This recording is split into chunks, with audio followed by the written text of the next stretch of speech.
The water does not knock, it does not warn, it simply waits. 4 atmospheres of silent intent, held back by nothing you can see or touch. Air, only air. And somewhere inside that air, an invisible concentration is already dissolving into human blood, arming a delayed detonation no engineer accounted for, and no worker could feel coming. Picture the riverbed itself as a patient under anesthesia, sedated, stable, silent, while a scalpel works beneath it. That's the Elbe in 1907. Above, Hamburg's docks carry on, indifferent. Below, 23.5 meters down, a tunnel face is being carved through mud and clay that wants, more than anything, to collapse. The river does not attack all at once. It leans, constantly. Every square meter of tunnel lining absorbs tons of relentless, patient hydrostatic force, what the engineers of the era called differential pressure, the silent arithmetic of depth times density times gravity, endlessly totaling against the structure. Left unanswered, that math ends in collapse. So the answer was air. Compressed, forced into sealed working chambers until the internal pressure matched the river's crushing intention almost exactly. A stalemate. A physical negotiation between two invisible forces, neither one visible to the naked eye. But negotiations have terms, and nobody reads the fine print on nitrogen. Here is the detail almost nobody accounts for.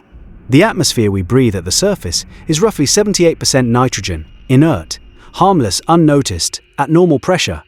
Compress that same air to force back a river, and the equation changes. Nitrogen stops being inert. It starts dissolving into blood, into fat tissue, into the marrow of bone, at a concentration the human body was never built to carry. Every worker descending into those caissons was, without ever being told in those words, becoming a pressure vessel himself. The men understood the water. They could see it, respect it, fear it in the way you fear a storm. What they could not do was see the gas quietly saturating their own tissue, milliliter by milliliter, shift after shift. The compressed air premium paid to these men, 100 mark a month, was compensation for a threat everyone could name and nobody could define. They knew the work was dangerous. They did not know the danger was already inside them. That's the trap, not the river, the air that stopped it. Every morning began the same way. A walk into steel, a sealed door, a slow climb in pressure that most of the men described, if they described it at all, as nothing more than a fullness in the ears. Mundane, forgettable, the kind of sensation you stop noticing by the second week. That's precisely what made it dangerous. Inside the airlock, the body starts equalizing almost instantly. Eardrums flex, sinuses adjust.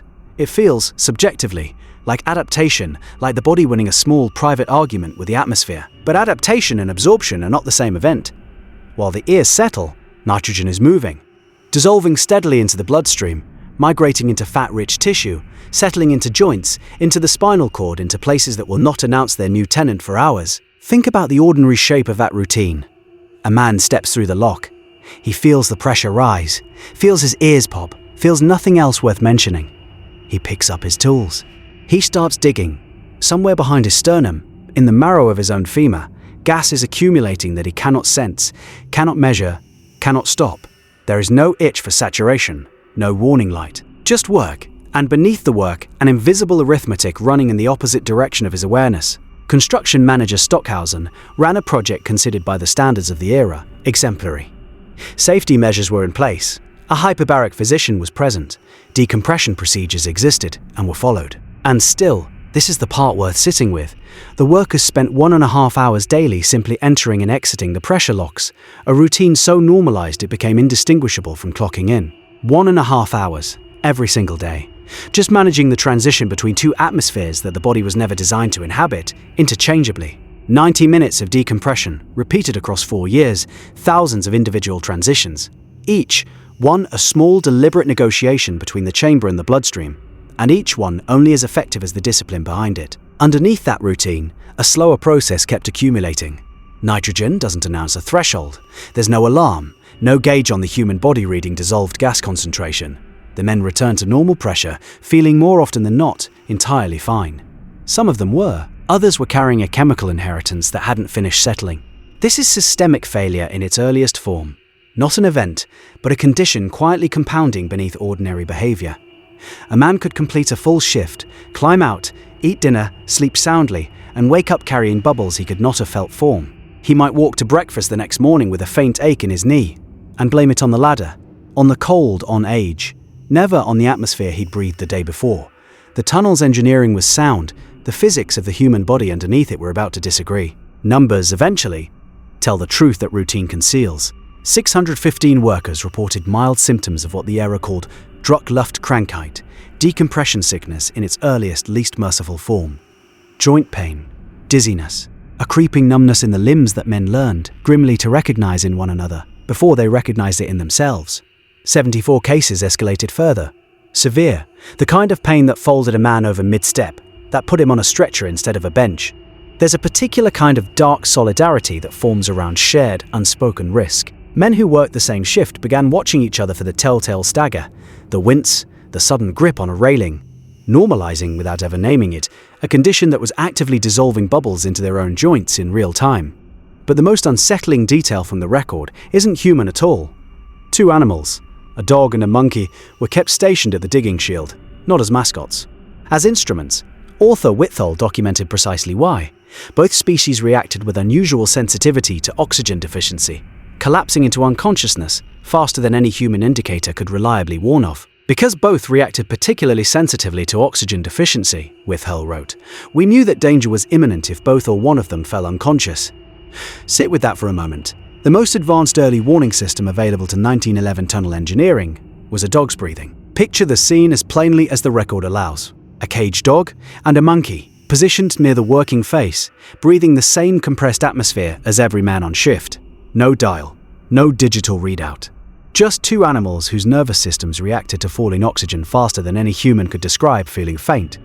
When one of them slumped, the men nearby knew, before any instrument could confirm it, that the air itself had turned against them. It worked, in its narrow way. It also reveals with total clarity how little instrumentation existed to detect a lethal concentration of dissolved gas building silently in a human body. There was no meter for nitrogen saturation in blood. There was a caged animal and a stopwatch. The project's safety record was, by contemporary standards, genuinely exemplary. Physician on site, procedures documented, animals monitoring atmosphere. And still, 689 total cases of sickness accumulated beneath that same exemplary framework. A number that should unsettle anyone who assumes safety measures and safety outcomes are the same thing. They are not. One is a policy, the other is a body count, which raises the only question that matters going into what happens next. If the system was this careful, what happens when the physics itself fails? Not the men. June 24, 1909. Below the riverbed, at the working face, the digging shield holds its position. The mechanical seam where compressed air meets raw earth, where the negotiated stalemate between atmosphere and river is thinnest.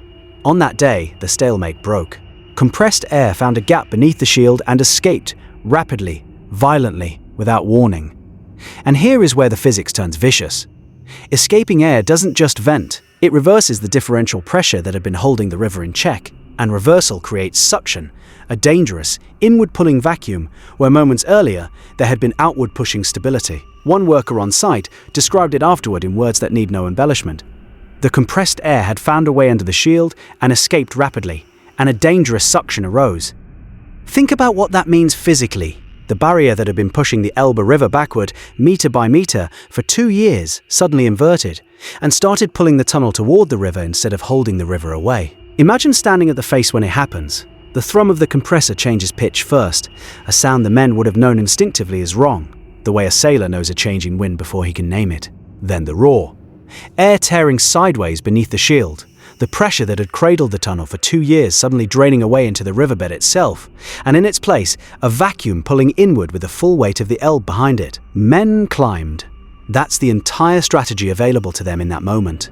Climb through the openings in the shield, back into the tunnel, away from the collapsing pressure gradient, racing a suction they could hear before they could understand it. No time for tools, no time for procedure.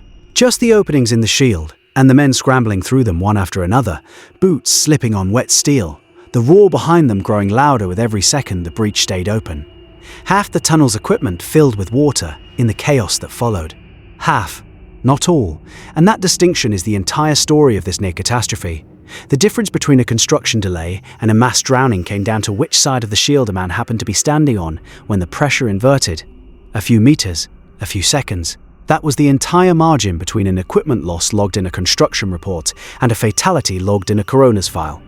No fatalities are recorded from this specific incident. That fact alone tells you something crucial about the two threats hiding inside this project. The blowout was sudden, violent, mechanical, and survivable if you reacted fast enough. The other threat, the one dissolving quietly in the bloodstream of every man who walked away from that flooded chamber unharmed, gave no such warning. It didn't need speed, it only needed time. Here is the mechanism, stated plainly, the way a forensic record would state it. Under elevated pressure, nitrogen inert at the surface dissolves into blood and tissue in proportion to depth and duration of exposure.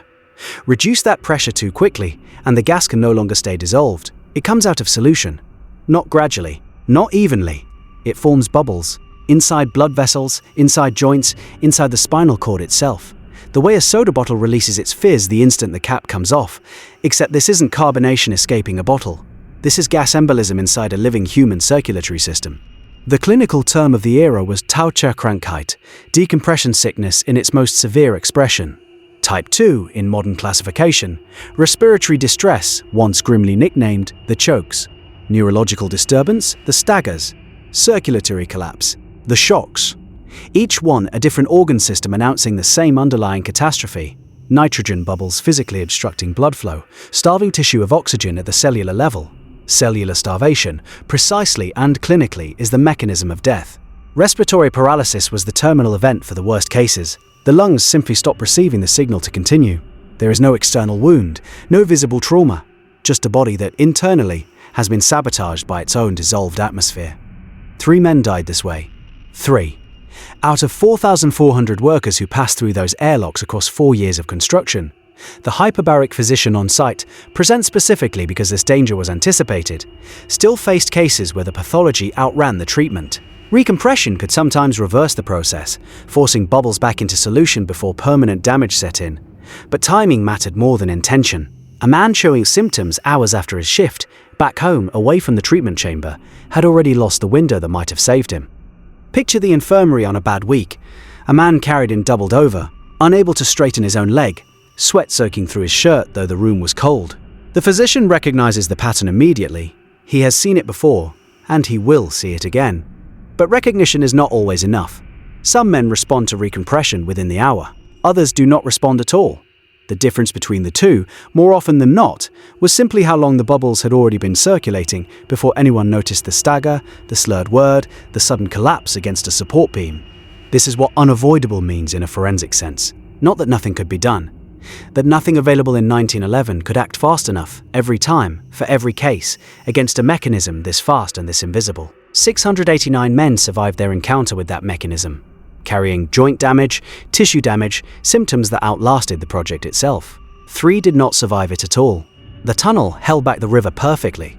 The bodies of the men building it held back the nitrogen far less perfectly. The final accounting was delivered by construction manager Stockhausen himself in a sentence with no embellishment left in it. 615 mild illnesses, 74 severe, 3 dead. That is the entire forensic record of Hamburg's first European river tunnel, reduced to a single clinical line. No metaphor required. The numbers already carry the weight.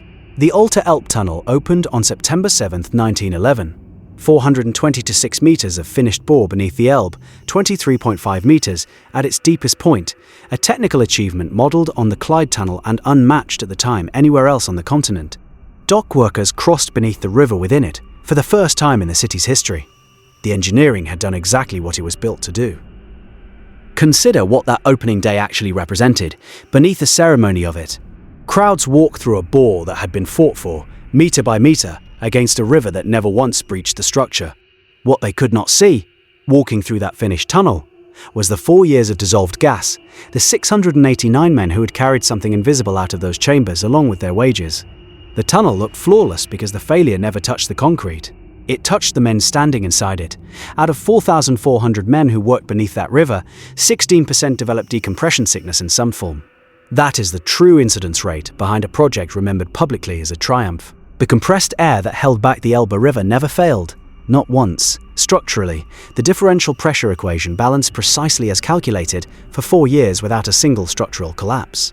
The failure was never in the tunnel.